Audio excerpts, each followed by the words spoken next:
இறை இயேசுவில் எனக் அன்பார்ந்தவர்களே, நம் ஜீவனுள்ள தேவனின் உயிருள்ள வார்த்தைகளை தினமும் கேட்பதன் மூலம் உங்களுக்கு நன்மையும் ஆசையும் உண்டாவதாக.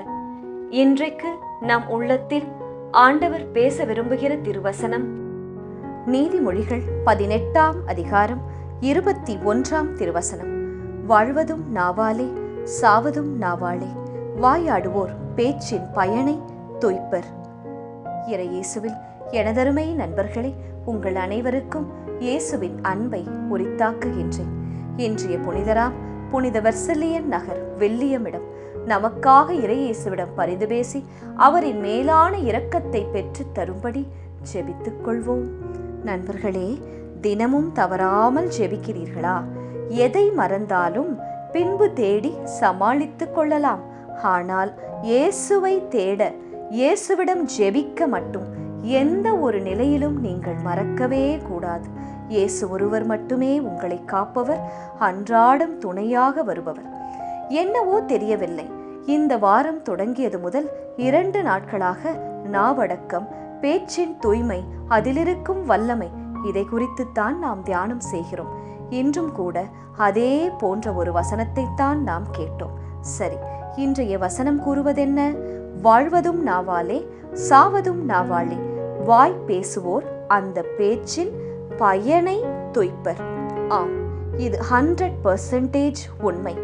நாவடக்கம் உங்கள் வாழ்க்கையில் நன்மையை கொண்டு வரும். முடிந்தால் நல்லபடியாக பேசுங்கள்.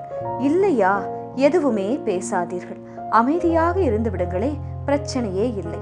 அது பல பிரச்சனைகளை இன்ஃபேக்ட் தவிர்க்கும். விஞ்ஞானம் கூறுகிறது. நான் ரீசெண்டாக ஒரு பிளாகில் படித்தேன். Plants have feelings two.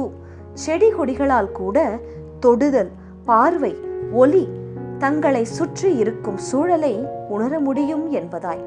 Plans gets stressed two என்று அந்த ஆர்டிக்கிள் கூறுகிறது.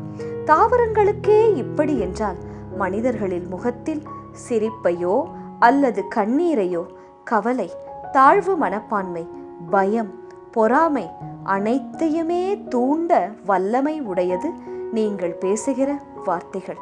நிச்சயம் அதில் அத்தனை கூறுகளும் உண்டு. இது உண்மை நண்பர்களே.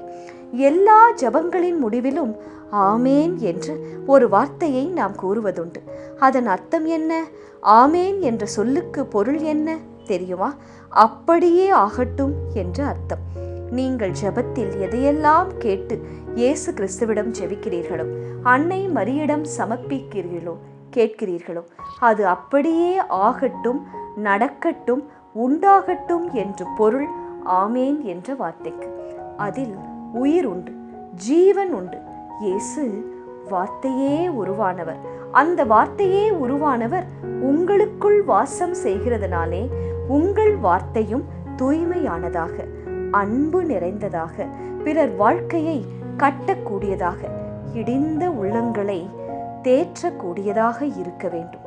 மாறாக ஏற்கனவே காரியம் வாய்க்காமல், நினைத்தது கைகூடாமல் நொந்து இருக்கும் மனங்களை உங்கள் கத்தி போன்ற சொற்களால் குத்தி கிழித்து ரணமாக்க கூடியதாக மட்டும் அது இருக்கவே கூடாது.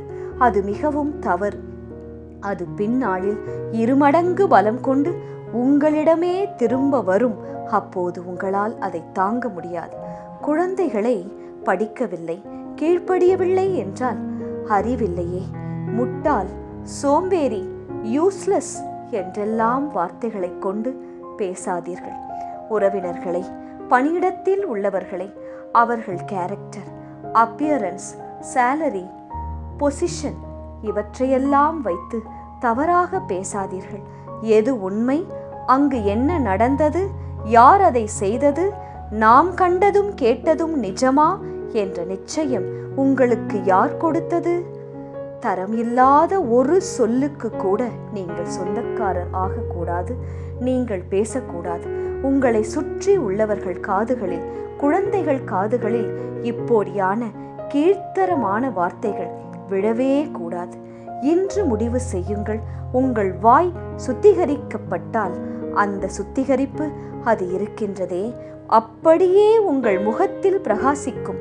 அதே போல் இந்த விஷயம் என்னால் முடியாதப்பா, எனக்கெல்லாம் அவ்வளவு திறமையும் என் உடம்பில் அவ்வளவு சக்தியும் கிடையாது என்று நெகட்டிவாக பேசாதீர்கள், சொல்லாதீர்கள். நான் ஒன்றும் இல்லாதவன் என்றும் உங்களையே இன்ஃபீரியராக பேசாதீர்கள். நீங்கள் இயேசுவின் பிள்ளைகள். அவரின் சாயலாகவே படைக்கப்பட்டீர்கள். அவர் மூச்சுக்காற்றை உங்கள் நாசியிலே ஊதினார். அதனாலேதான் இன்று வரை வாழ்கிறீர்கள். இதுவரை போனது போகட்டும் வென்றுவிடுங்கள். இன்று சொல்லுங்கள், நான் இனி புலம்புவதில்லை, நெகட்டிவாக பேசுவதில்லை. நான் சுகமாக வாழ்ந்திருப்பேன் என்பதாய்த்தான் தினமும் அஃபர்மேஷன் செய்வேன். இப்படி செய்து பாருங்கள், அது அப்படியே நடக்கும். ஜெபிக்கலாமா?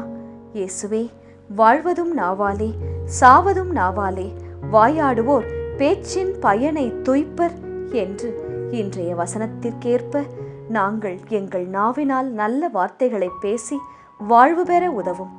வாயாடாமல் நாவை அடக்கி பொறுமையுடன் தாழ்மையுடன் வாழ்ந்து அதன் பயனை எங்கள் வாழ்க்கைக்கும் எங்கள் சந்ததிக்கும் நாங்கள் பெற துணை செய்யும் இயேசுவே, ஆமென்.